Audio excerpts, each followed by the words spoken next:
நண்பர்களுக்கு வணக்கம். நாம் எனக்கு இந்த பதிவில் தோட்டக்கலைத்துறை அதாவது ஹார்டிகல்ச்சர் டிபார்ட்மெண்ட் கீழே விவசாயத்துக்கு தரக்கூடிய 30க்கும் மேற்பட்ட சிறந்த மானிய திட்டங்கள் பற்றி தான் பார்க்க போகிறோங்க. வாங்க வீடியோக்குள்ளே போகலாம்.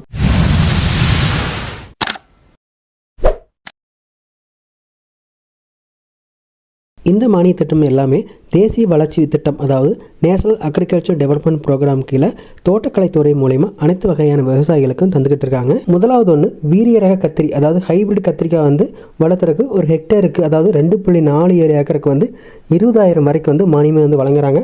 அடுத்ததாக வீரிய ரக வெண்டை அதாவது ஹைபிரிட் வெண்டைக்காய் சாகுபடி செய்யறதுக்கு அரசு மானியமாக 20,000 வரைக்கும் ஒரு ஹெக்டருக்கு தந்துக்கிட்டு இருக்காங்க. அடுத்தது ஹைபிரிட் மிளகாய் அதாவது வீரிய ரக மிளகாய் சாகுபடி செய்யறதுக்கு ஒரு ஹெக்டேருக்கு 12,000 வரைக்கும் மானியம் தர்றாங்க. அடுத்ததாக பப்பாளி சாகுபடி பண்ணுறதுக்கு ஒரு ஹெக்டேருக்கு 22,500 வரைக்கும் மானியமாக தந்துட்டு இருக்காங்க விவசாயிகளுக்கு. அடுத்ததாக வாழை விவசாயத்துக்கு திசு வளர்ப்பு வாழைக்கு ஒரு ஹெக்டேருக்கு 37,500 வரைக்கும் மானியம் தர்றாங்க. இதே நாம் கன்றுகள் கட்டை முறையில் வளர்த்துறோம் அப்படிங்கிறப்போ சாதாரண முறையில் வளர்த்துறப்போ ஒரு ஹெக்டேருக்கு 26,250 வரைக்கும் மானியம் தர்றாங்க. இதை தவிர வாழை வளர்ப்பில் தார்களை பாதுகாக்கிறதுக்காக வாழைத்தாருக்கான உரைகளை பாலித்தீன் பேப்பர்ஸ் குறைந்த விலையில் மானிய திட்டத்தில் தந்துக்கிட்டு இருக்காங்க. இதற்கான வீடியோ பார்த்தீங்கன்னா ஆல்ரெடி நம்ம சேனலில் சிறந்த 10 வகையான மானிய திட்டங்கள்னு ஒரு வீடியோ போட்டிருப்போம். அதையும் நீங்கள் செக் பண்ணி பாருங்கள். அடுத்தது சாகுபடியில் அடர் நடவு முறையில் சாகுபடி பண்ணுறோம் அப்படிங்கிறப்ப அரசு உதவியாக ஒரு ஹெக்டேருக்கு 17,550 மானியமாக தர்றாங்க. இதுவே நம்மகிட்ட ஒரு பழைய தோட்டம் இருக்குது, அதை புனரமைக்கிறோம் அப்படிங்கிறப்ப அதற்கு மானியம் தர்றாங்க. இந்த புனரமைப்புக்கு ஒரு ஹெக்டேருக்கு 20,000 வரைக்கும் மானியம் தர்றாங்க. இதில் பார்த்தீங்கன்னா மினிமம் ஒரு 1.25 2.5 ஏக்கர் வரைக்கும் அதாவது 2.5 ஏக்கருக்கு மேலே இருக்கிறவங்க அப்ளை பண்ணலாம். இந்த 20,000லேயே 50 நெருக்கு ரக ஒட்டு மாங்கன்றுகளை மானியமாகவும் தர்றாங்க. இதை தவிர பார்த்தீங்கன்னா மலர் சாகுபடியை ஊக்குவிக்கிறதுக்காக உதிரி மலர்கள் சாகுபடி செய்யறதுக்கு அதாவது மல்லிகை இந்த மாதிரிக்கு உதிரி மலர்களை சாகுபடி பண்ணுறதுக்கு ஒரு ஹெக்டருக்கு 16,000 வரைக்கும் மானியமாக தர்றாங்க. இதே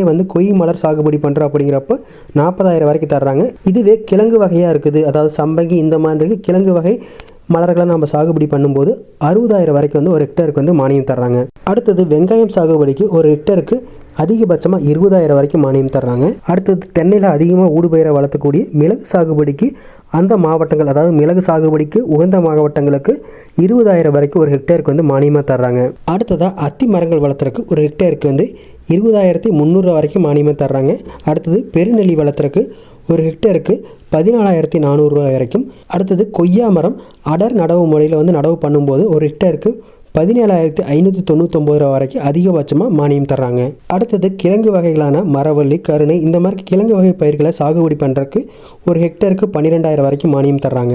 அடுத்து எலுமிச்சை சாகுபடிக்கு 13,195 ரூபாயும். அடுத்து முந்திரி சாகுபடி அடர் நடவு முறையில் சாகுபடி பண்ணும்போது ஒரு ஹெக்டருக்கு 24,000 ரூபாயும், சாதாரண முறையில் சாகுபடி பண்ணும்போது 12,000 வரைக்கும் அதிகபட்சமாக மானியம் தர்றாங்க.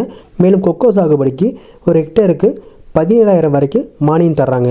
அடுத்தது சுரைக்காய் பூசணிக்காய் இந்த மாதிரி கொடி வகை பயிர்களை பயிரிடுறதுக்கு ஒரு ஹெக்டருக்கு 12,000 வரைக்கும் மானியம் தர்றாங்க. அடுத்ததாக டிராகன் ஃப்ரூட் நடவு கல் தூண்கள் வாங்குறதுக்கு பயிர் பாதுகாப்புக்காக ஒரு ஹெக்டருக்கு 96,000 வரைக்கும் அதிகபட்சமாக மானியம் தர்றாங்க. இது வரைக்கும் நாம் பயிர்கள் மற்றும் மரங்களுக்கான விவசாயத்திற்கான மானிய திட்டங்கள் பார்த்தோம். அடுத்தது நாம் விவசாயம் சார்ந்த கருவிகள் வாங்குறதுக்கும் உபகரணங்கள் வாங்குறதுக்கும் மானியம் தர்றாங்க. இதில் முதலாவது பார்க்கக்கூடியது பார்த்தீங்கன்னா டிராக்டர் 20 HP வரைக்கும் டிராக்டர் வாங்குறதுக்கு 75,000 வரைக்கும் அதிகபட்சமாக மானியம் தர்றாங்க.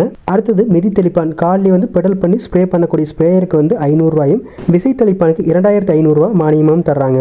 அடுத்து இரவு நேரங்களில் மலர்களை பறிக்கிறதுக்காக ஹெட்லைட் அதாவது தலைவிளக்கு பார்த்தீங்கன்னா 250 ரூபா மானியத்தில் தர்றாங்க. அடுத்தது தேனிப்பட்டி மற்றும் தேனி குடும்பம் ராணி தேனியோட ஒரு 1,600 ரூபா வரைக்கும் மானியத்தில் தர்றாங்க. அடுத்தது இந்த தேன்களை எடுக்கிறதுக்காக தேன் எடுக்கும் கருவி 8,000 ரூபா மானியத்தில் தர்றாங்க. அடுத்து பயிர்களை பாதுகாக்கிறதுக்காக டெரமன் பொறி 1,200 ரூபா மானியத்தில் தந்துகிட்டு இருக்காங்க. அடுத்தது மல்சிங் சீட் வாங்குறதுக்கு ஒரு ஹெக்டருக்கு 16,000 வரைக்கும் மானியம் தர்றாங்க. இந்த மல்சிங் சீட் பயன்படுத்துறதுனால நமக்கு களைகள் வராது. அதே மாதிரி ஈரப்பதம் எப்போதுமே நம்முடைய பயிர்களில் மெயின்டைன் ஆகிட்டு இருக்கு. அதே மாதிரி ஆள் கூலி செலவு பெரிய அளவில் நம்ம குறைக்கிறதுக்கு இந்த மல்சிங் சீட்டை பயன்படுத்தலாம். அடுத்தது ஷேட் நெட் அதாவது நிழல் வலை வாங்குறதுக்கு ஒரு ஸ்கொயர் மீட்டருக்கு 355 ரூபா வரைக்கும் மானியமாக தர்றாங்க. அடுத்தது பாலி ஹவுஸ் அதாவது பசுமை குடியில் அமைக்கிறதுக்கு ஒரு சதுர மீட்டர் அதாவது ஒரு ஸ்கொயர் மீட்டருக்கு 467.50 பைசா வரைக்கும் மானியமாக தந்துட்டு இருக்காங்க. அடுத்தது விதை பொட்டலங்கள் அதாவது காய்கறி சிறுதலை பொட்டலங்கள் வாங்குறதுக்கு 250 ரூபா வரைக்கும் மானியம் தர்றாங்க. இதுக்கு நமக்கு ஹெக்டேர் கணக்கில் நிலம் தேவையில்லை, சிறிய இடம் இருந்தாலே போதும். அதற்கான Aadhaar card ration card passport size photo கொடுத்து நம்ம வாங்கிக்கலாம். பெரிய அளவில் மானியம் வாங்குறோம் அப்படிங்கிறப்ப சிட்டாடங்கள் வாங்குற மாதிரி இருக்குது. இந்த மானியம் பில்டிங்கில் வாங்குறதுக்கு நமக்கு வந்து சொந்த இடம் தேவை அப்படிங்கிறது இல்லை, குத்தகை இடம் இருந்தாலே போதும்.